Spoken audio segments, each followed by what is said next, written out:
Okay, so I put in all these feathers here that were kind of missing, and I cleaned up some of these ones over here. And then I came over here and did the same thing, just where there's gaps in them.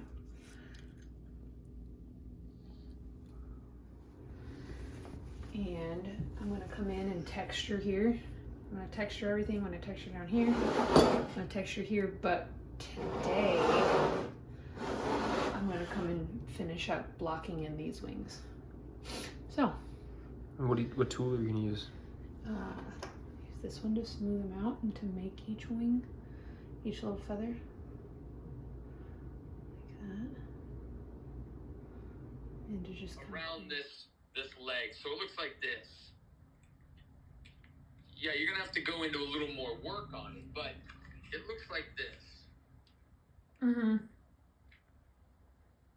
Do you see that? Yeah.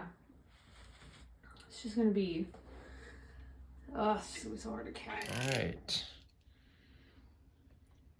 All right, so I cut the piece all the way around. I'm gonna take off this wing, but we gotta cut this metal right here. So,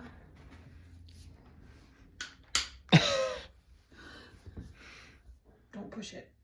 There you go. Look at you. Oh. Hopefully we got that. There we go. Okay, one wing down. Look at this beautiful work of art. Gorgeous.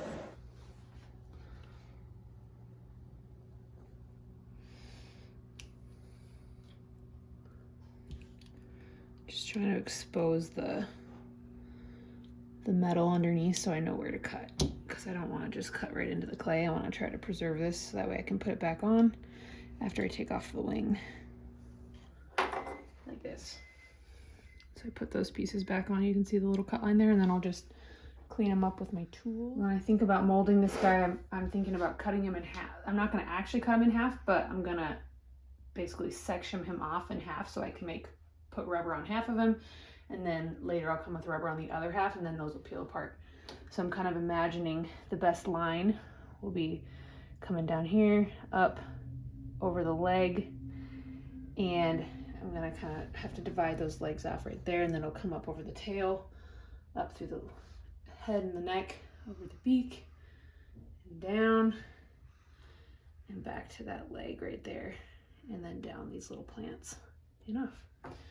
So it'll be a little bit, my clay it's pretty warm, but I don't want it to be like hot because I don't want it to mess up the clay, because since it's the same material, I don't want it to like mess and bond to itself. But generally speaking, if you just kind of like push it into it without actually like smearing it together, it won't bond here. So like if you look at that little tiny seam right there, I'm just pushing it up against it. But later when I go to pull it off, it should pull away from there really well. And up at the end, that it's not like overlapping onto the wing. Like you want it right on that edge so it's crisp.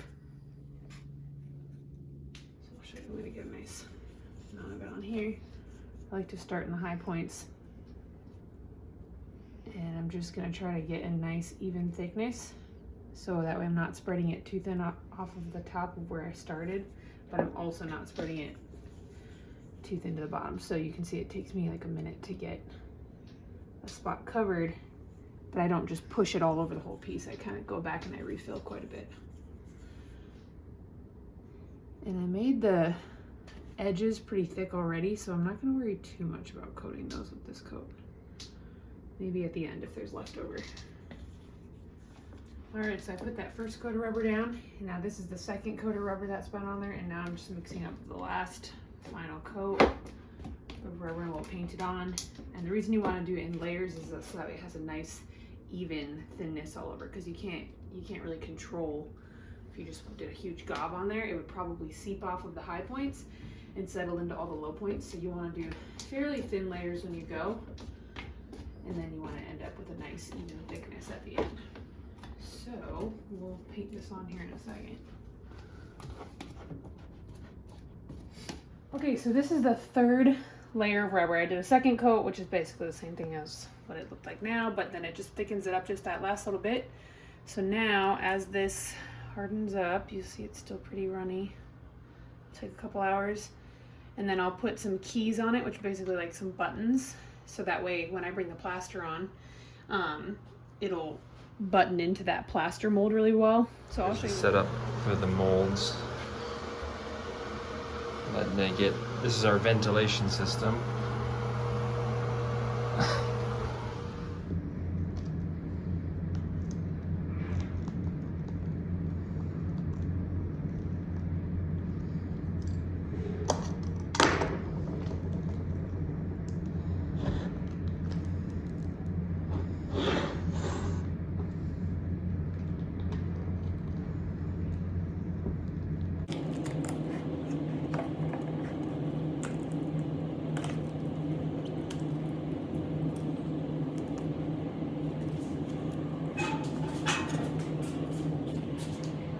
Up really far.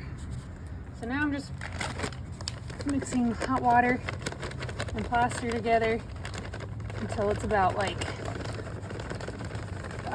30% water showing through and 70% plaster islands.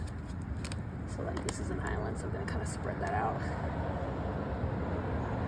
And it's very high up, but that should be good. Okay. Pour that back up. Okay, so now I am mixing plaster up really well because I want to get all the chunks out. And then I'm going to do what's called a print coat. So since it's super runny right now, you can see that it's like really runny. That's going to be good because it'll seep into all these little cracks. So that way the mold and the rubber, this plaster mold and the rubber will fit together perfectly. But it can make it really hard to like thicken it up. So I'll do just a tiny coating over the whole thing first to just get all those details, and on this one as well because it's going to want to run down it. And then once it's done, or once that's done, I'll let this thicken up a little bit more until it's like, I don't know, like almost like frosting texture, and then it's almost like sculpting it on, so you can kind of still spread it out. Okay, now that I got rid of all the chunks, I'm just going to start bringing in this print coat.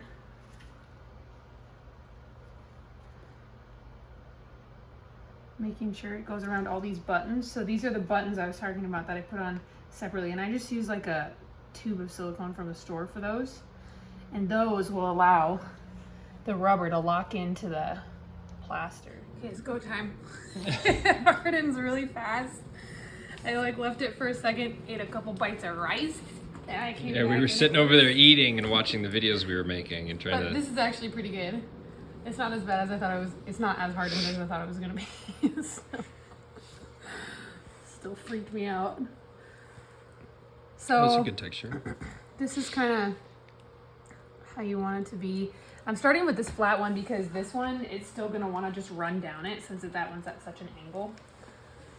And I always start in the high points because the plaster is, since it still has some flexibility and movement to it, it's going to want to settle into the low places, and then you'll end up with thin spots on the high places. So like right here, I want to make sure I'm giving it a good thickness there.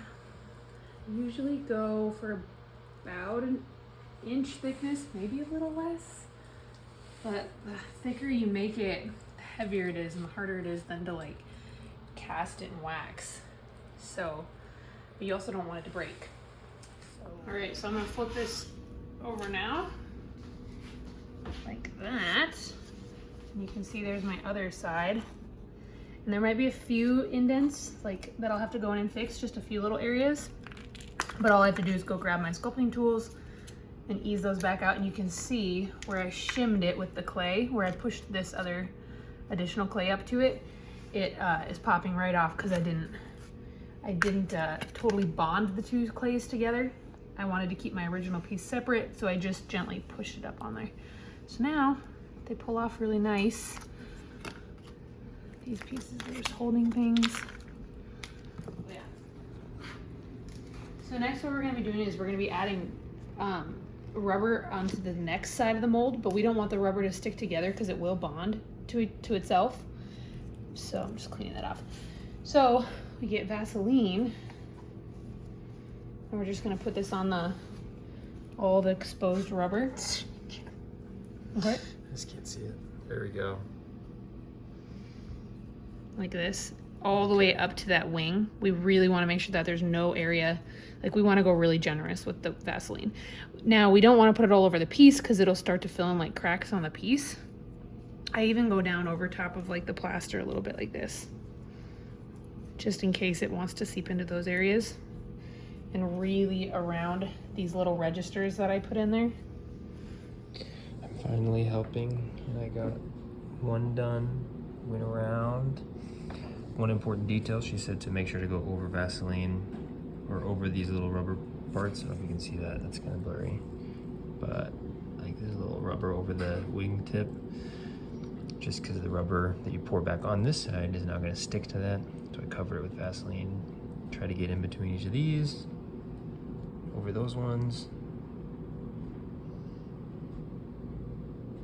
And then even around the edges a little bit. Alright, so now on to this one. Now they're both released. Still got a little bit in there, but you'll see like just those little tiny bits I'll go in and fix up with my clay tool. And then over here, because this is going to be my pour spout, so when I want to leave this open, so I'm going to build this up right here all the way out, so that way I have an opening for when I pour it and wax. So I'm going to try to give myself a nice big opening. Oh, slippery. You're really Vaseline. I really gotta get. Oh my gosh. Technically this can like, I believe this can help with preventing air bubbles, is like doing a nice steady little stream instead of just dumping the whole thing on there. So that's kind of what I'm trying to do with this. All right, gonna do that for now. Is this one done? Nope. This is the print coat. So the goal of this one isn't to get like detail or even that equal of coverage. Like you don't really need to do a lot of rubber in this initial print coat because you're not trying to thicken anything. You're just trying to get all of the detail. So you want to make sure that there's no air bubbles. So like see that bubble right there? Yep. Pop it. I want to pop it. And so that's one reason you want to pour it on really thin or like steady and slowly, because otherwise you can trap air bubbles. And this rubber is pretty good. Like it's kind of made to where you don't need to have like a vacuum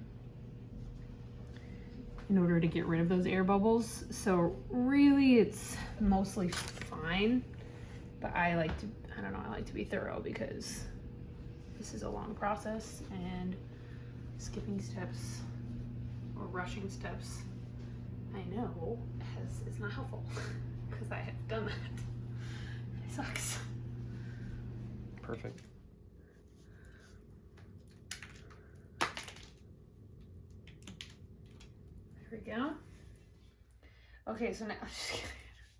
Okay, so now that the plaster is all cleaned out and I kind of scraped up those edges and just made them a little bit smoother, our rubber's gonna go back on. And these keys that I made that are attached to the rubber are gonna pop into the plaster. So this is where it's really nice because it allows for your rubber to not pull away from the plaster because you want it to keep that shape. So that's why these keys are really important, because otherwise sometimes the rubber will just kind of fall off the plaster, which makes the wax stage. Okay, so these edges are all just super cruddy, so I'm just kind of cleaning them up. So that way, because either way, they'll break off when I go to bungee it and strap. Did the Vaseline on these so well, so that way it'll release. Or did he? I'm just kidding. It's just this one little bit. I'll show you. Are you sweating for a second? I was nervous.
right, here's the piece. Just pulled it out of the wax.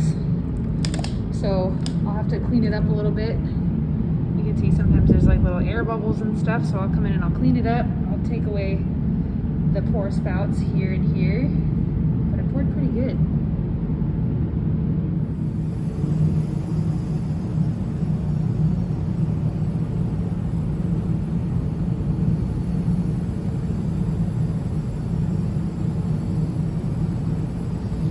So I'm curious how far in this one goes actually.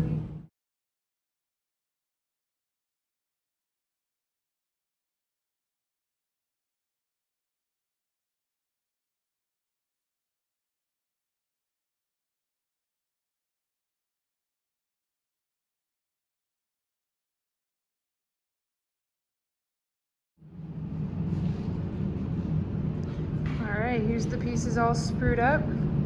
Got 2 wings here, set of wings there for the other bird. Here's the crane. And then there's a little piece here that goes in the belly of the crane, and then here is going to be a piece for this piece that's already cast in bronze.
Can someone grab something and knock that off? Down?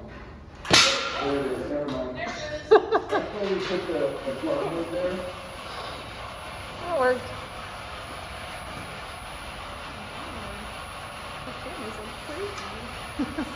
Stop.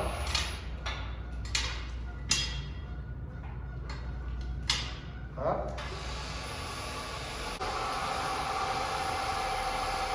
Stop. It's like there.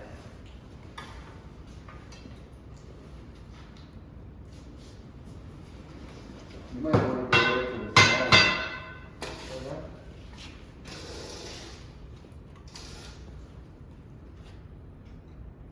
That crap, yeah.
So I'm coming in to weld in little holes. You can see I got one done right there. Working on another, and then another one. And when they're finished, they'll look like this side, and then I sandblast them. And then re-bring in the texture. We're good to go.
Onto there. Go under there like that. And then we'll get wings on it. Like that. Dang. That'll get welded on. And the other wing will get welded on. And it'll have just 3 points of contact to hold it up and support it. That will come off at the end. I'll cut that off. So, yeah. Good job. All right, here's the cleaned up bronze. I still have to sandblast it so you can see there's discoloration and everything. But you can see where I went in and retextured areas where I had to do some welding. You can see I did some in the eye. I ground down with, where is it? With little die grinders like this. This is a pencil die grinder. And also came in with tools like this to grind it down. Here's this one coming along. And now I'm just working on getting these bottoms nice and flush. So I'll show you that. Yeah, there are those. They're almost done. All right, so now I'm just sanding it down.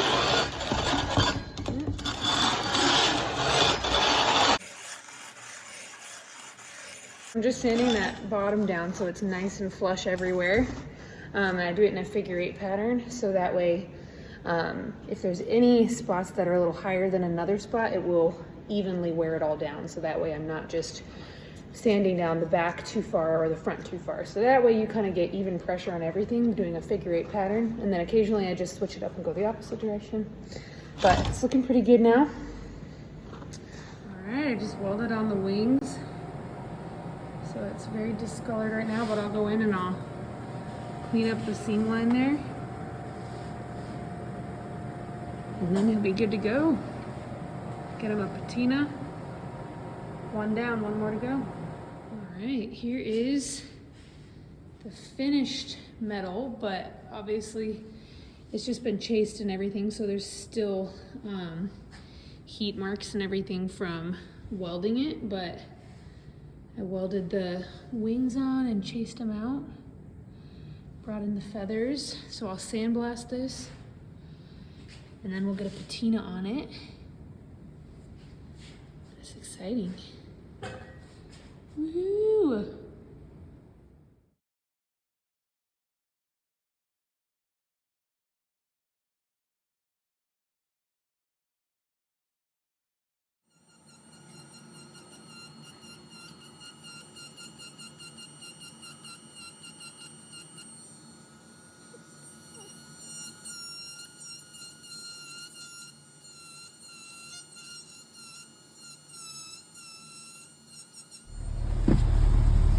Jeez. Hi. Wow, what a day for you. What? Were you Almost videoing me? 12 hours. Oh yeah, I guess.